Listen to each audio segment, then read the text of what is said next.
Lost and Found by Oliver Jeffers.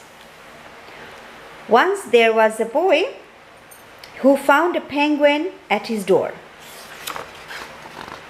The boy didn't know where it came from, but it began to follow him everywhere. The penguin looked sad, and the boy thought it must be lost. So the boy decided to help the penguin find his way home. He checked in the Lost and Found office, but no one was missing a penguin. He asked some birds if they knew where the penguin came from, but they ignored him. Some birds are like that. The boy asked his duck, but the duck floated away. He didn't know either. That night, the boy couldn't sleep for disappointment. He wanted to help the penguin, but he wasn't sure how.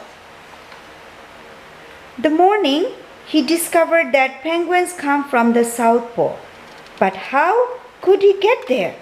He ran down to the harbor and asked a big ship to make them to the South Pole. But his voice was much too small to be heard over the big ship's horn. Together, the boy decided he and the penguin would row to the South Pole. So the boy took his rowboat out and tested it for size and strength. He told stories to the penguin to help pass the time. Then they packed everything they would need. He pushed the rowboat out to sea.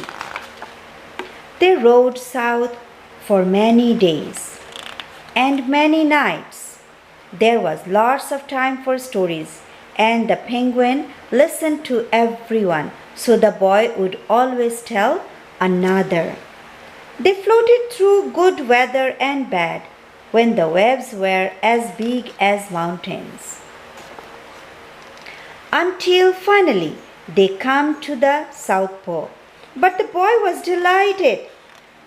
The penguin said nothing. Suddenly it looked sad again as the boy helped it out of the boat. Then the boy said goodbye and floated away. When he looked back, the penguin was still there, but it looked sadder than ever. It felt strange for the boy to be on his own. There was no point of telling stories now, because there was no one to listen except the wind and the waves. Instead, he just thought. And he thought, the more he realized he had made big mistake. The penguin hadn't been lost. It had just been lonely.